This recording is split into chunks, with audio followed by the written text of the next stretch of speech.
A casi 10 años del Acuerdo de París y con muchos países de Latinoamérica con compromisos climáticos asumidos hacia 2035 y 2050, la presión por la descarbonización, que moldea el ritmo de inversiones a nivel mundial, también se convierte en una tendencia predominante en América Latina. Sin embargo, debido al contexto geopolítico global actual, la presión inflacionaria y la necesidad de continuar reforzando la seguridad energética, a días del inicio de la COP30, se espera que muchos de los compromisos ya planteados como metas para 2035 necesiten reajustarse, lo cual genera incertidumbre en torno a los plazos y proyecciones de inversión para los proyectos de descarbonización de la región. Actualmente registramos inversiones por un monto total de 968 mil millones de dólares para toda la región vinculados a esta tendencia. ¿Cuáles son los sectores industriales y países con mayor gasto previsto? ¿Es posible que el contexto global actual tienda hacia una desaceleración de las inversiones renovables o de la agenda ESG?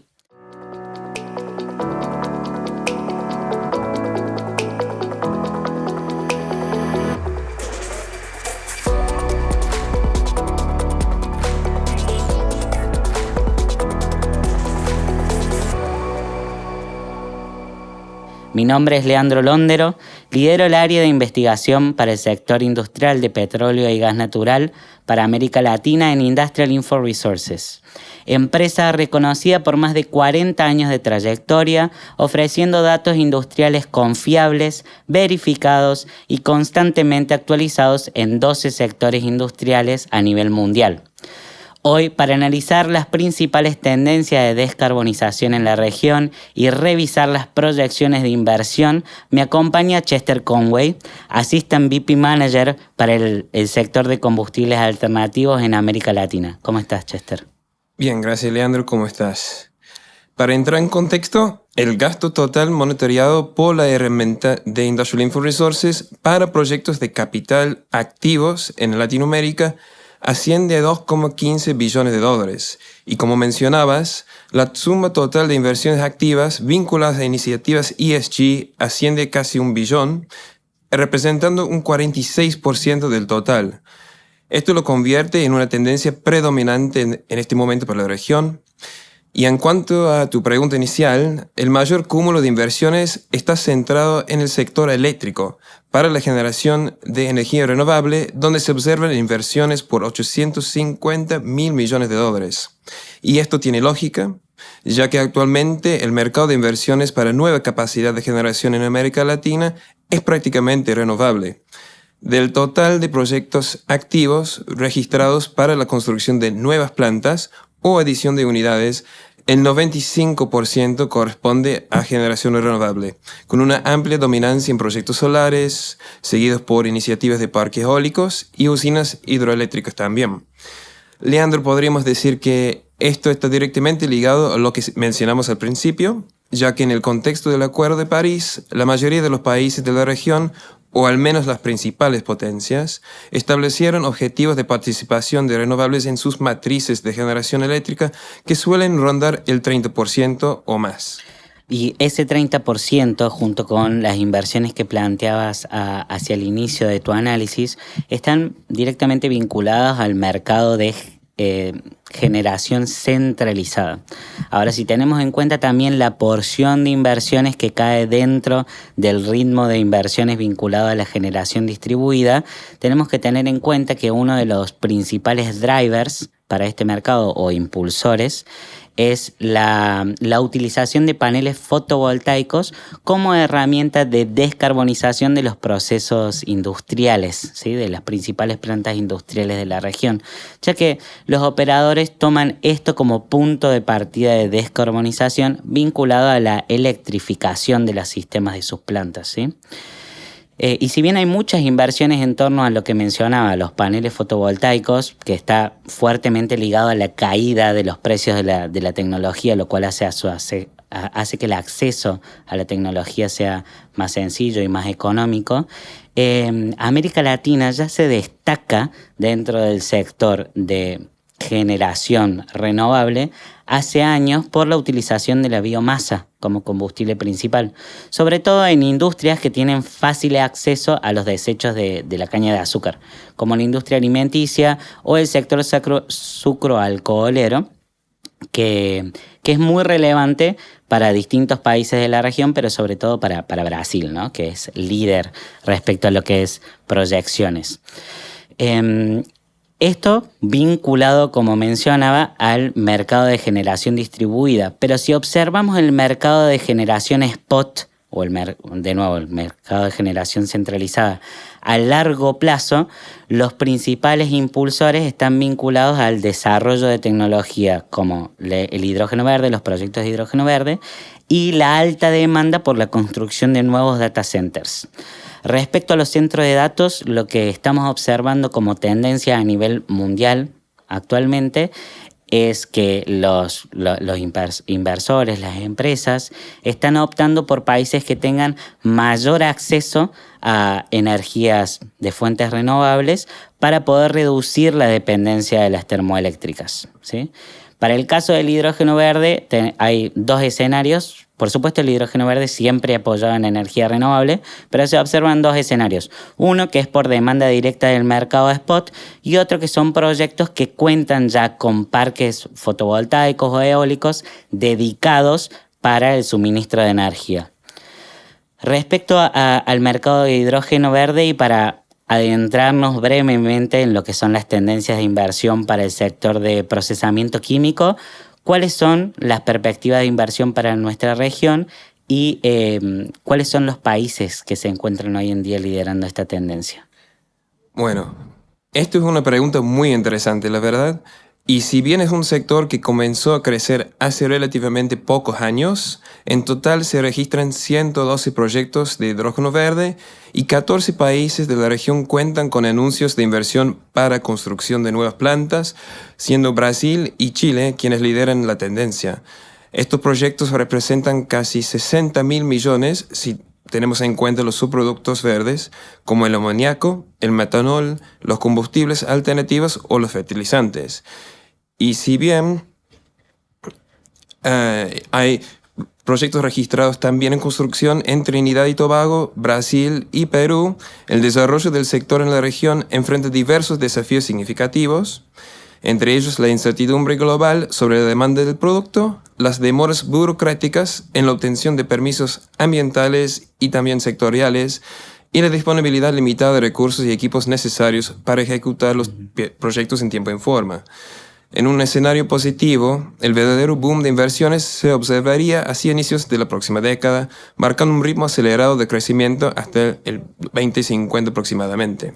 Este ritmo de inversiones que mencionas, sobre todo con la proyección hacia 2050 y los cuellos de botella que se observan para el avance de la estrategia de inversión en el sector de hidrógeno verde, también va muy de la mano con las limitaciones que existen actualmente vinculadas a la infraestructura de transmisión de energía en la región, que es uno de los principales problemas a la hora de hablar del crecimiento de las energías renovables para las principales economías del mundo. Y acá hago hincapié y quiero destacar esta cuestión porque este problema que estamos viendo con las redes de transmisión no es una realidad exclusiva de Latinoamérica ni es ajena a otros mercados maduros como Estados Unidos o Europa. Por supuesto, la solución o la alternativa que se tiene en cuenta hoy para poder brindar mayor seguridad a los proyectos de energía renovable y mayor confiabilidad del suministro de la energía renovable son los proyectos de batería, almacenamiento de energía o proyectos BESS, como se los conoce. Actualmente para la región de Latinoamérica registramos inversiones en torno a los 40.000 millones de dólares, si no me equivoco, siendo Chile quien lidera este segmento de inversión. Recordemos, Chile, dentro de su agenda de compromisos climáticos, establece lograr cerrar todas sus centrales termoeléctricas, especialmente aquellas que hoy en día usan como combustible el carbón, para 2030, apoyados por la generación renovable a través de parques eólicos o parques fotovoltaicos con apoyo de proyectos de almacenamiento de energía. puntualmente respecto a los proyectos de almacenamiento de energía, otra realidad que estamos viendo que gana auge, ¿sí? O gana fuerza dentro del mercado latinoamericano es el sector minero, debido a la importancia o la necesidad del níquel, del cobre y del litio, sobre todo para la fabricación tanto de las propias baterías que estábamos mencionando, los vehículos eléctricos, que estaremos analizando esta tendencia en breve, las turbinas eólicas, las redes de transmisión, etc. Y Latinoamérica se posiciona muy bien frente a este contexto, sobre todo teniendo en cuenta que entre Chile, Bolivia, Argentina, se almacena el 60% de las reservas mundiales de litio. Y dentro de nuestra base de datos hoy en día ya registramos 90 proyectos de inversión para procesamiento y extracción de litio. A su vez, Chile y Brasil buscan posicionarse en un futuro no tan lejano dentro de lo que es el sector de extracción de tierras raras. Y la combinación de estos posibles sectores emergentes, tanto el del litio como el de las tierras raras, pueden llegar a posicionar a Latinoamérica como un actor clave para el suministro global de todos los materiales esenciales y necesarios para la electromovilidad, ¿no? Para la construcción de nuevos motores de vehículos eléctricos. Respecto a los motores, a los vehículos eléctricos, quisiera, y aprovechando simplemente para recordar, que dentro de los compromisos climáticos asumidos a nivel mundial, se espera que ya Europa prohíba la venta de autos tradicionales, es decir, de combustión interna, hacia 2035. El único país de nuestra región que se ha sumado a esta tendencia hasta el momento es Chile. Sin embargo, se registran inversiones vinculadas a la electromovilidad para toda América Latina. El cúmulo total de inversiones dentro de la base de datos de Industrial Info Resources hoy asciende a los 11.000 millones de dólares. Chester, respecto a esta tendencia o a este factor de inversión, ¿podrías mencionarnos primero cuáles son los países que lideran la tendencia respecto de inversiones, proyecciones para construcción de nuevas plantas de fabricación de vehículos eléctricos? Y por otro lado, ¿hacia dónde se orienta esa oferta creciente dentro de Latinoamérica? Entonces, actualmente los proyectos de electromovilidad están concentrados principalmente en Brasil y México. En México, la infraestructura para vehículos eléctricos tiene un propósito estratégico de exportación masiva hacia Estados Unidos y Canadá. El objetivo principal no es el consumo doméstico, sino la integración en la cadena de suministro norteamericana impulsada por el TEMEC, que garantiza el acceso libre de aranceles. Y en contraste, la estrategia de electromovilidad de Brasil se orienta al abastecimiento de su mercado interno, con exportaciones secundarias al Mercosur. Su gran escala doméstica guía las inversiones bajo un esquema de sustitución de importaciones y adaptación a la demanda local. El factor clave es su estructura arancelaria elevada, que alcanzará el 35% en 2026, haciendo más rentable la producción nacional que la importación, y las inversiones se concentran en la modernización de plantas existentes de fabricantes tradicionales que buscan reconvertir líneas de producción de motores de combustión a eléctrico, como en los casos de Volkswagen y Eagle Eyes. Y también observamos proyectos de expansión como el proyecto de BYD en Camaçari, que se espera iniciar operaciones en 2027 con una inversión que supera los 350 millones de dólares. El proyecto de Camaçari es una de las inversiones más relevantes actualmente para el mercado respecto a electromovilidad, ¿verdad? Es así, exactamente. Gracias. Esta proyección de inversiones respecto a la electromovilidad, retomando estos 11.000 millones de dólares que están proyectados a invertirse, suena bajo si lo comparamos con la inversión proyectada para el sector de biocombustibles, de combustibles alternativos, donde el gasto total proyectado asciende a casi 50.000 millones de dólares, ¿sí? Esto tiene sentido, recapitulando, siendo que solo es Chile quien hoy en día se enfoca en poder cortar la venta de nuevos vehículos de combustión interna, y también teniendo en cuenta que, según los datos más actualizados a los cuales pudimos acceder o consultar, hasta finales de 2024, solo el 0,2% de la flota vehicular total de Latinoamérica era impulsada por la electromovilidad, ¿no?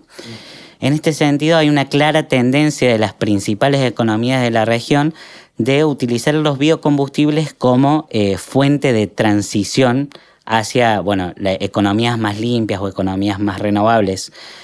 Y dentro de estos 50.000 millones de dólares de inversión que mencionaba proyectados para el sector de combustibles alternativos, es Brasil quien lidera esta tendencia, pero ampliamente la lidera.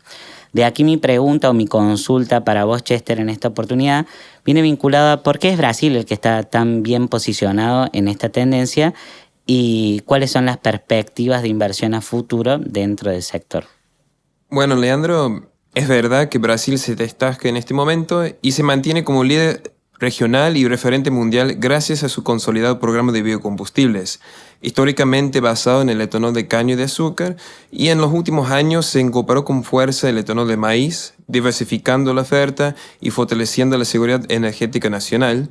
La reciente Ley de Combustible del Futuro consolida este liderazgo al establecer metas de reducción de emisiones, ampliar el uso de combustibles bajos en carbono y certificar la huella ambiental de toda la cadena productiva.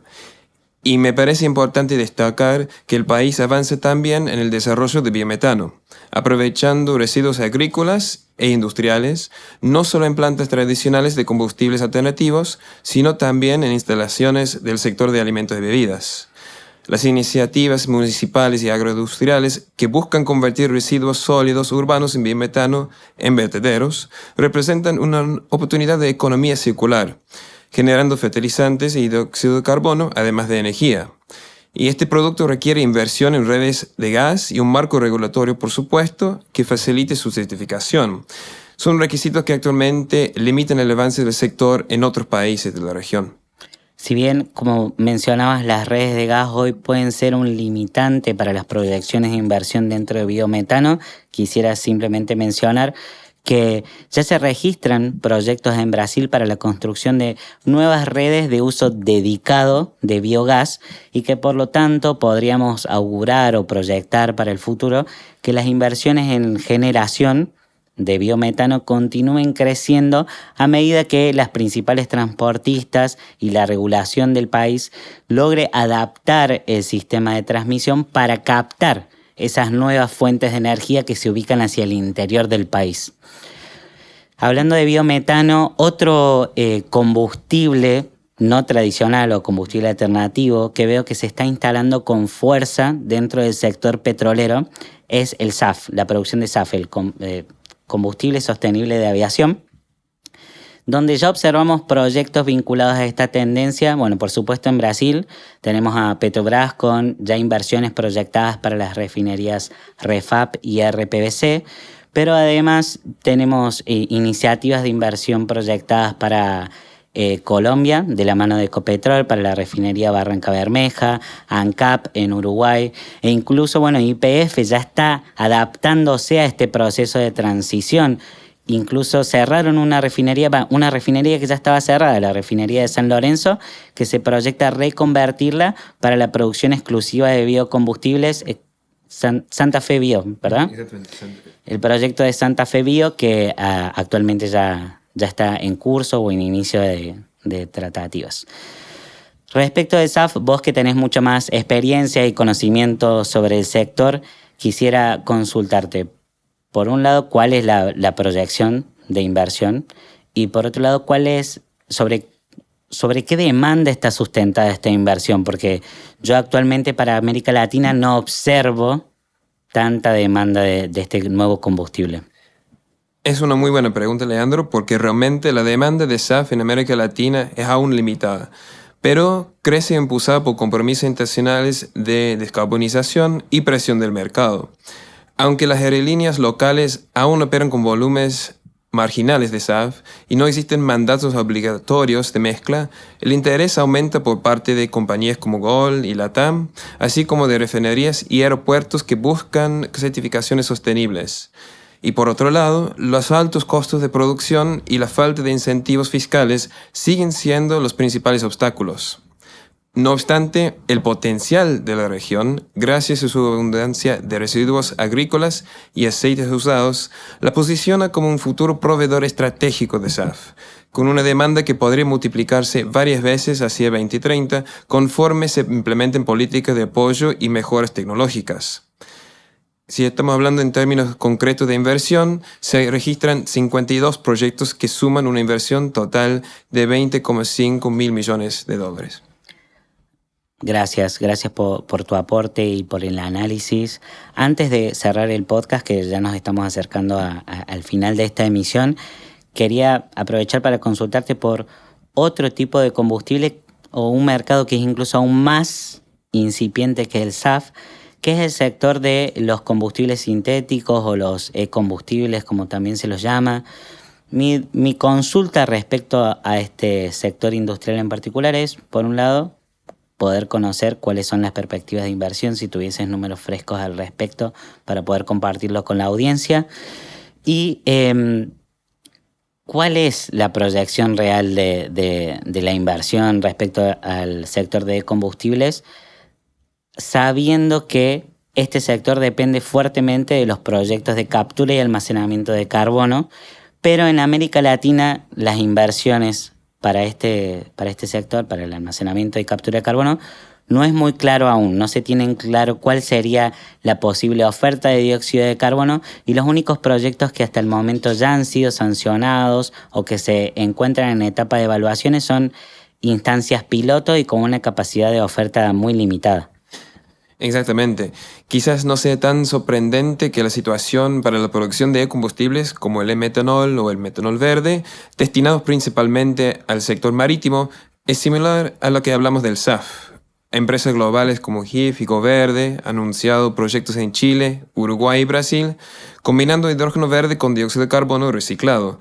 Y los principales impedimentos son los altos costos de inversión y una escala industrial limitada, que depende de cadenas de suministro de electricidad renovable a gran escala y políticas estables.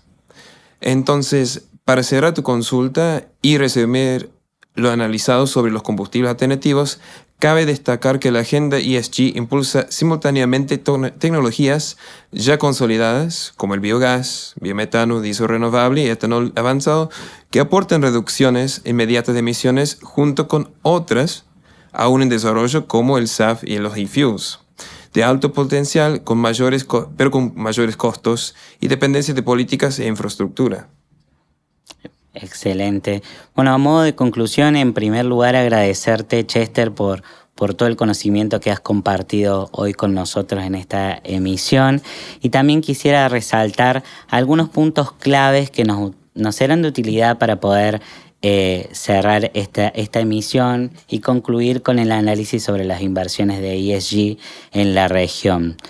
Sabemos o podemos observar respecto a las inversiones que se registran hoy en día que América Latina se posiciona y se adentra dentro del sector de la transición energética, no simplemente impulsado por metas de decarbonización o reducción de emisiones, sino que lo interpreta como una capacidad real o como una oportunidad real de atraer nuevas inversiones, generar nuevos puestos de trabajo, nuevos proyectos para sectorizar aún más las inversiones industriales en la región y además gana fuerza a la hora de lograr posicionarse o si logra posicionarse correctamente a nivel mundial dentro de las cadenas de valor de suministro hoy en día. Yo quisiera destacar principalmente esos dos puntos, que América Latina avanza hacia la transición energética y que lo incorpora dentro de su estructura de inversiones como una posibilidad de crecimiento para la región. Exactamente. Y otro punto clave a tener en cuenta es que la transición en la región no será lineal. El contexto global actual está empujando a varios gobiernos a reevaluar plazos y metas hacia 2035, pero eso no implica un retroceso, sino un nuevo equilibrio entre pragmatismo y ambición.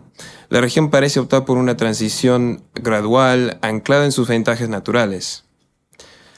Bueno, agradecemos a todos ustedes que se tomaron el tiempo de acompañarnos.